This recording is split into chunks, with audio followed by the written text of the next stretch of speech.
Ela começou como uma piada. Não do tipo que faz as pessoas rirem, mas do tipo que faz homens poderosos se sentirem mais poderosos. Dentro do salão privado de charutos, no 71º andar da Lexington Tower, tudo cheirava a dinheiro antigo e crueldade fresca. O ar estava pesado, com fumaça de uísque escocês e arrogância. As poltronas de couro gemiam sob o peso de ternos que valiam mais que o salário anual de muita gente. E num canto, onde a luz era mais baixa, mas as vozes mais altas, estava Juliano Roth, o homem que transformava código em ouro e silêncio em estratégia. Ele não estava bêbado. Juliano nunca bebia o suficiente para borrar o julgamento, mas ele estava entediado. E isso, num homem como ele, era perigosamente letal. Você já se perguntou, disse Blake, arrastando as palavras enquanto deixava cinzas caírem numa bandeja de cristal, quanto custaria comprar uma garota como aquela? Ele acenou para uma jovem do outro lado do salão. Corpo esguio, cabelo preso com força, uniforme grande demais para ela. Carregava uma bandeja com a postura de quem preferia não ser notada, apenas tolerada. Juliano mal olhou. Qual delas? A tímida, respondeu Blake. A garçonete que não tira os olhos do chão. Provavelmente não come uma refeição de verdade há dias, comentou outro. Você compraria ela por menos do que um bom corte de carne. Juliano sorriu, lento, cínico. E qual seria o ponto? Perguntou.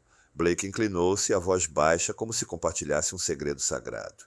Mas você não a compra com dinheiro. Não há contratos, não há guarda-costas. Só você, ela, uma noite, totalmente sua. Juliano teria se levantado e ido embora, mas seu ego era uma criatura viva, alimentada por desdém e fome por desafio. Algo no tom de Blake, no riso contido dos outros homens, incomodou.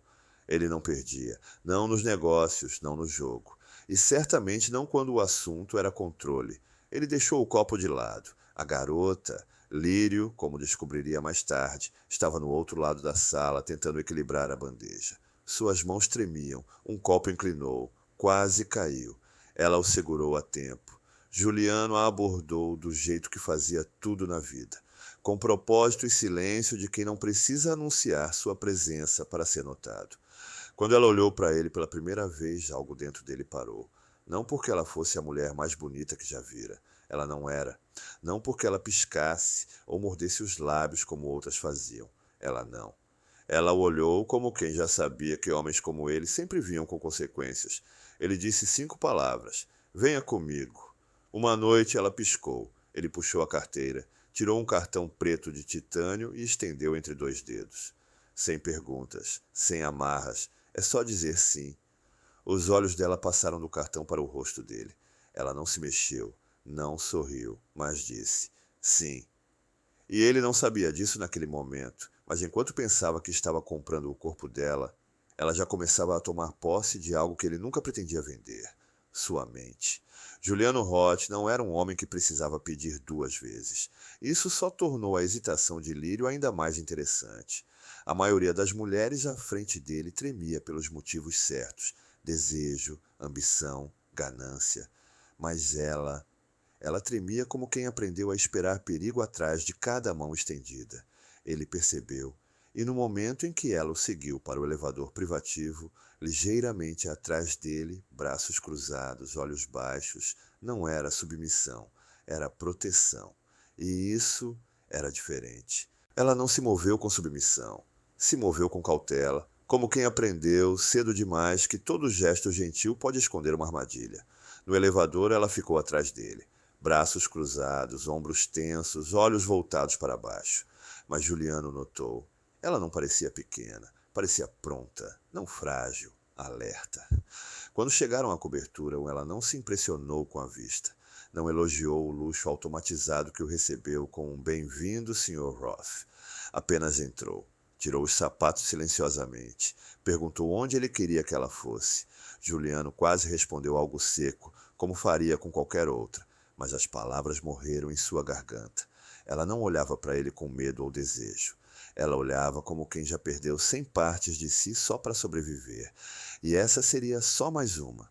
Ele serviu um copo d'água, entregou a ela. Ela aceitou, sem obrigada, sem charme, apenas aceitou. Pode se sentar, ele disse. Ela obedeceu, mas sem se acomodar. Ficou ereta, mãos no colo, olhos no chão. Ele esperava sedução ou resistência. O que encontrou foi resignação, e não soube o que fazer com isso. Qual é o seu nome? Lírio. Último nome? Por que importa? Porque eu não gosto de fazer negócios com fantasmas. Ela sorriu. Breve. Um riso pequeno, quase imperceptível. Então, talvez você não devesse comprar pessoas. Ele levantou uma sobrancelha. Você sempre fala assim? Só quando sei que a outra pessoa não vai lembrar de mim pela manhã. Isso o feriu mais do que ele admitiria. Não porque ela estivesse errada, mas porque, pela primeira vez em muito tempo, ele não queria esquecê-la. Ela era bonita, mas não de um jeito óbvio. Não usava maquiagem, nem perfume. Só linhas limpas e um tipo raro de desafio silencioso. Seu cabelo estava puxado para trás com tanta força que parecia têmporas marcadas. Os dedos dela estavam inquietos com o tecido do uniforme. Ela não cruzava as pernas, não arqueava a coluna, não fazia nenhuma das coisas que mulheres normalmente faziam quando queriam vender uma versão de si. Ela só estava ali, real, crua, como a verdade que Juliano nem sabia que ansiava. Você ainda pode ir embora, ele disse. Ela olhou para cima, rápido, firme. E perder o dinheiro. Ele deu de ombros. Não vale mais que sua paz. Eu não tenho paz, ela respondeu, voz plana. Só dívidas. E um irmão pequeno que precisa de uma cirurgia antes do fim do mês. Isso explicou tudo. O peso nos olhos, a urgência contida, o frio cálculo por trás de cada suspiro que ela tomava. Ela não estava se vendendo por fraqueza. Ela estava se sacrificando porque ninguém mais faria isso por ela. Juliano caminhou até o frigobar, derramou para si mesmo um uísque escocês, virou-se lentamente. Eu não vou te tocar, a menos que você me peça. A cabeça dela inclinou levemente. Isso faz parte do jogo? Não, essa parte é só minha. Por um instante, a expressão dela mudou. Confusão, talvez. Um lampejo de algo que ela não confiava, mas também não rejeitava. E no fim ela disse, então, eu não vou pedir. Não essa noite. Juliano acenou com a cabeça. Então fique, coma algo, durma, se quiser. O dinheiro é seu, de qualquer forma. Ela piscou devagar. Você realmente não quer nada? Não ainda, ele respondeu com honestidade. Eu só quero ver o que acontece quando você finalmente expirar. Ela não respondeu, mas também não foi embora. E foi nesse silêncio, estranho, suspenso, que algo começou a se desfazer. Não nela, nele. Ele não sabia como chamá-la ainda, mas ela parecia perigosa, irreversível. Juliano não dormiu naquela noite, não porque não quisesse, mas porque, quando o Lírio desapareceu no quarto de hóspedes, ele serviu outro uísque e ficou sentado na sala. As luzes da cidade tremulavam contra o vidro. Ele disse a si mesmo que era apenas mais um encontro, mais um impulso. Mas algo no silêncio dela arranhava suas certezas. Ele já esteve com mulheres que choravam quando eram tocadas, mulheres que gritavam para serem notadas, mulheres que armavam sua vulnerabilidade como moeda de troca. Mas Lírio não fez nada disso. Não implorou, não seduziu. Ela apenas existia, como alguém que parou de pedir qualquer coisa muito tempo atrás, e de alguma forma isso fez Juliano querer dar tudo. Na manhã seguinte, ela já estava acordada. Ele a encontrou na cozinha, descalça, cabelo ainda úmido do banho. Usava uma camiseta branca simples do armário de hóspedes e leggings que se ajustavam ao corpo como uma segunda pele. Ela se movia com eficiência, não com graça, como alguém que nunca teve o luxo de desperdiçar energia.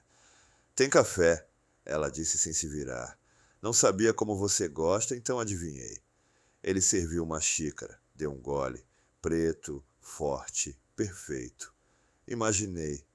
Homens como você sempre tomam coisas amargas. Ele arqueou uma sobrancelha. E que tipo de homem você acha que eu sou? Do tipo que não acredita em suavidade, a menos que esteja sob controle. Aquilo o parou. Não porque fosse mentira, mas porque ela disse aquilo tão simplesmente. Você acha que eu te trouxe aqui para te controlar? Não acha? É isso tudo? Um jogo para ver quem mantém mais poder. Ele se encostou na bancada, observando-a com atenção. E se eu dissesse que estou cansado de ganhar? Então eu diria que você ainda não sabe o que perder significa. Eles não falaram mais por um tempo, mas o silêncio não era hostil, era pesado, cheio de perguntas que nenhum dos dois sabia como fazer. Mais tarde, ele ofereceu uma visita guiada pelo lugar. Ela aceitou. Seguiu-o de cômodo em cômodo, sem tocar em nada, observando tudo. Quando chegaram à biblioteca, 2 andares de couro velho e madeira sem poeira, ela finalmente falou. Você tem todos esses livros. Já leu algum? Às vezes. Qual é o seu favorito? Ele caminhou até uma prateleira, puxou uma cópia gasta de Leste do Éden e entregou a ela. Ela passou os dedos pela lombada. Steinbeck. Claro. Por quê? Porque é sobre homens quebrados tentando reescrever o próprio destino. Não somos todos? Ele assentiu. Nem todos conseguem. Naquela noite ela não voltou para o quarto de hóspedes. Sentou-se ao lado dele no sofá, pernas dobradas, olhos na cidade. Ele perguntou se ela queria vinho. Ela negou com a cabeça. Quero te perguntar algo, mas não sei se você vai responder com honestidade. Tenta. Eu fui mesmo só mais uma? A pergunta saiu baixa, mas não pequena. Ele não desviou o olhar. Sim. Ela expirou como quem prendia o fôlego há horas. E agora? Agora. Agora eu não sei o que isso é. Ela assentiu devagar. Isso já é bastante honesto. Ele estendeu a mão. Não para tocá-la, mas para alcançar o olhar dela. E se eu quisesse devolver algo em vez de só receber? Então vai ter que começar pequeno, ela disse. Confiança não se compra em atacado.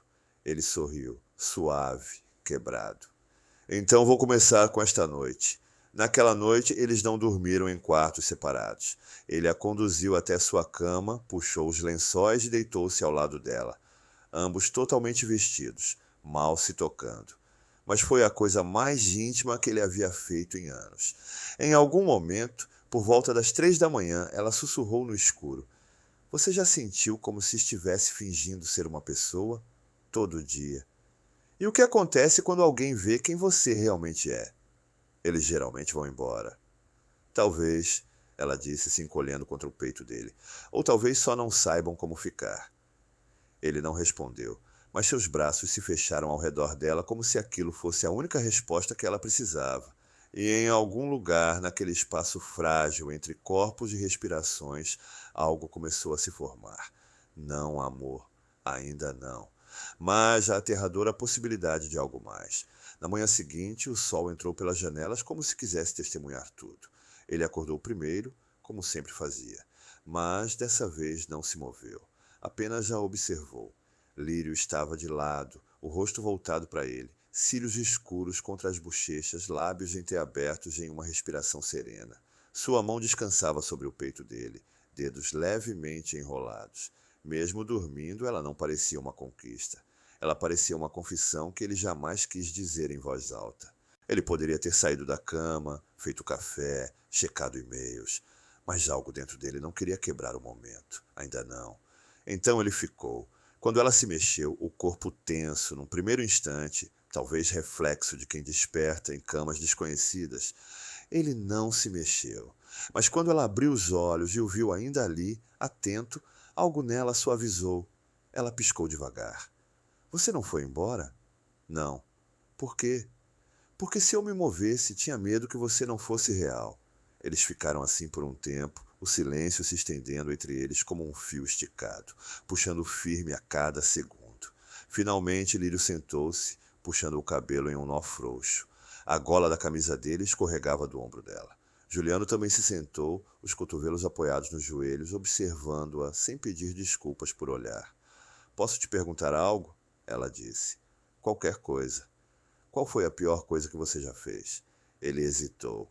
Não porque não soubesse, mas porque não estava acostumado a responder com honestidade. Uma vez comprei uma empresa só para demitir alguém que me insultou. 300 pessoas perderam o emprego na fusão. E eu não hesitei, dormi como um bebê naquela noite.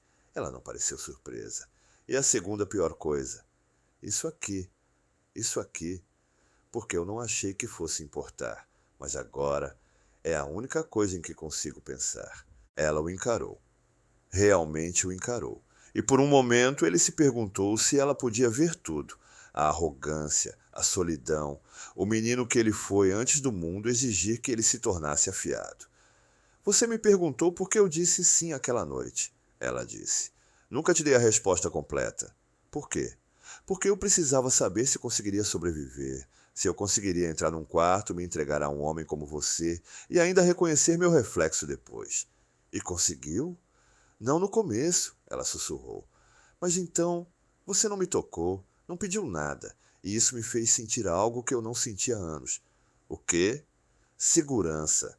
A palavra o atingiu mais do que ela percebeu, talvez porque ele não se lembrasse da última vez em que alguém usou essa palavra numa frase que o incluía. Ele estendeu a mão novamente. Ela não recuou dessa vez.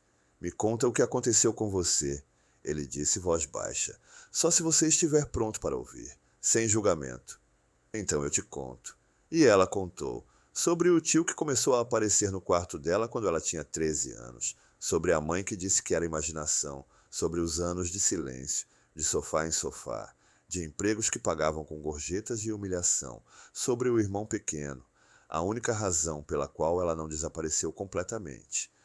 Eu duvidei de como sobreviver, ela disse. Mas parei de acreditar que alguém poderia me tocar sem querer tirar algo. Juliano não falou. Apenas ficou ali, absorvendo cada palavra como se elas tivessem peso. Quando finalmente olhou para ela, ela esperava piedade, mas não encontrou. Encontrou silêncio, profundo, firme.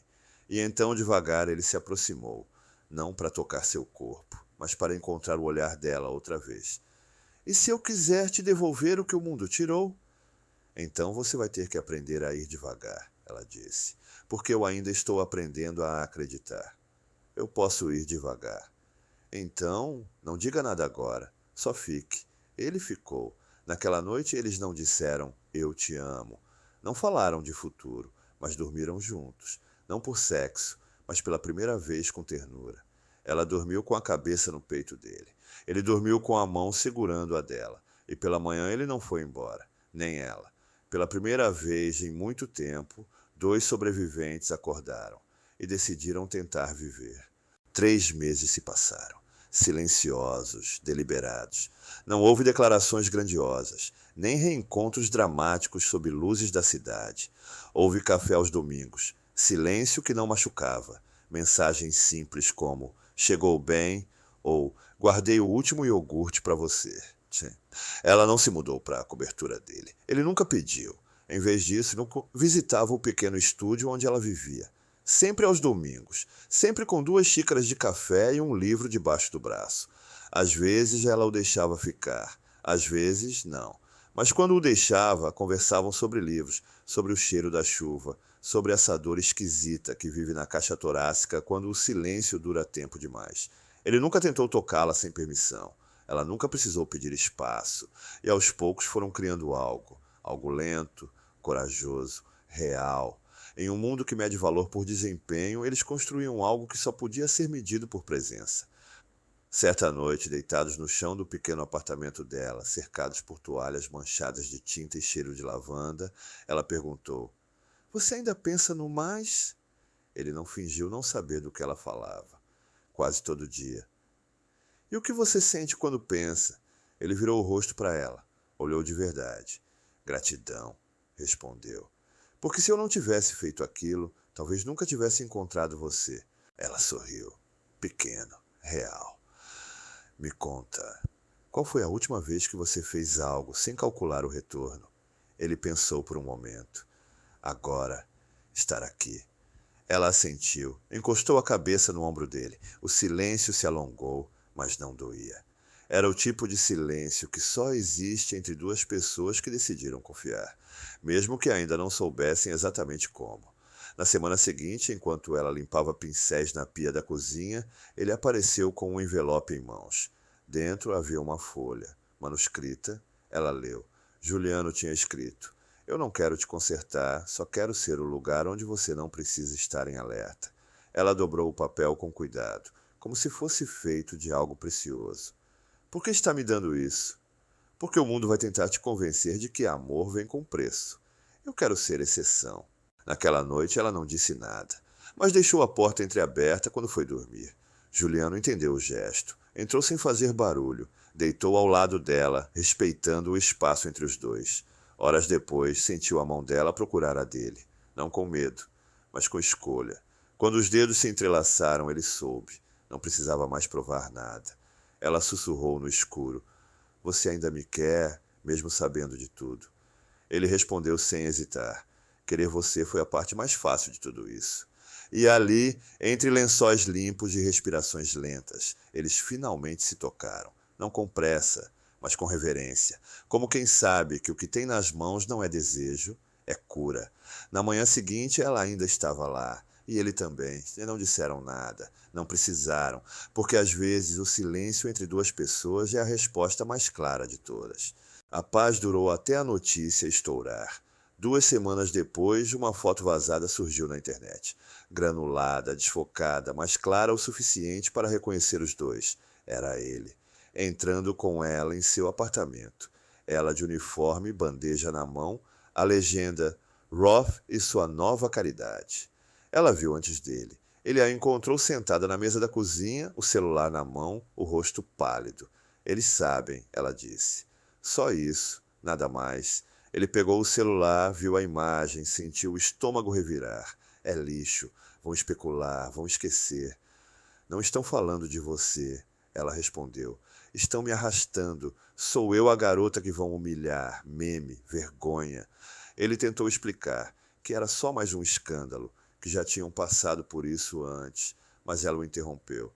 "Você pode desaparecer no seu dinheiro, Juliano. Eu não. Eu sou a mulher que eles vão apontar, rir, expor." E então, quase sem voz: "O que eu vou dizer? Que vendi meu corpo e acabei sentindo algo?" Dessa vez ele não teve resposta, porque sabia que ela tinha razão. E essa verdade doeu mais do que qualquer boato. Ela se levantou, caminhava de um lado para o outro como se as paredes estivessem se fechando. "Não vou voltar para o trabalho", disse. "As pessoas vão cochichar. O gerente vai me demitir. Má reputação." "Então não volte", ele disse. "Fica aqui. Eu cuido de tudo." Mas aquilo foi exatamente o que ele não devia ter dito. Ela congelou, se virou devagar. "Ficar aqui? Como o quê, Juliano? Teu segredo? Tua mulher mantida?" "Não é isso que eu quis dizer." "Mas é o que você disse." Ele deu um passo à frente, ela um para trás. "Você disse que eu te fazia sentir segura", ele sussurrou. "E você me fez", ela respondeu. "Até agora." O silêncio caiu entre os dois como uma lâmina. E então, tão quietamente quanto entrou em sua vida, ela virou as costas e foi embora. Ele não a impediu. Não porque não quisesse, mas porque não sabia como segurar alguém, sem ferir. Nos 3 dias seguintes, ele não dormiu. Tentou, mas cada cômodo parecia frio, cada som alto demais, cada segundo sem a mão dela insuportável. Pensou em ligar, em mandar flores, um carro, qualquer coisa. Mas nada parecia certo, porque ela não precisava de grandes gestos, ela precisava de verdade. No 4º dia, ele foi ao prédio que ela havia mencionado uma vez, onde fazia trabalho voluntário com crianças. Quase meia-noite, luzes apagadas, mas ele ficou nos degraus, esperou. Por quê? Perdão, redenção, um sinal de que ela ainda existia perto dele. Nada aconteceu. De volta à cobertura, ele encontrou o quarto de hóspedes vazio, mas ainda com o cheiro dela, lavanda e tinta. Sobre a mesa de cabeceira, dobrado com cuidado, o livro que ele havia dado a ela, Leste do Éden, com um bilhete colado. Homens partidos também podem ser reescritos, mas eles têm que pegar a caneta. E foi então que ele soube. Aquilo não era sobre a mídia, nem sobre dinheiro, era sobre ela. E como ela o via quando ninguém mais ousava. Naquela noite, ele cancelou reuniões, demitiu seu assessor de imprensa e gravou um vídeo. Não para a imprensa, mas para ela. Sem roteiro, sem filtros, só ele. Eu cometi um erro, e eu perdi, mas ganhei por alguns dias a única razão que tive em anos para parar de me esconder. Do outro lado da cidade, em um pequeno apartamento com cheiro de tinta e café, ela assistiu ao vídeo. Enrolada em um cobertor, olhos vermelhos, lábios entreabertos, ela assistiu. 1, 2, 3 vezes. E em cada repetição seu coração batia diferente. Não pela culpa, mas pela coragem. Ele não pediu desculpas com flores, ele não implorou, ele apenas se despiu das máscaras. E foi isso que tocou nela. No sábado seguinte, ela foi até a livraria onde ele prometera estar, sem maquiagem, de jeans, suéter e o mesmo casaco daquela primeira noite. Ao empurrar a porta de vidro, ouviu o tilintar dos sinos, como se o mundo segurasse a respiração. Ele estava lá, sentado perto da janela, uma caneca na mão, uma página aberta que ele não lia. Ele a viu e não sorriu, não se levantou, apenas expirou, como se enfim lembrasse como respirar. Ela se aproximou, sentou, e por um instante o mundo inteiro coube naquele olhar. Eu não tinha certeza se você viria, ele disse.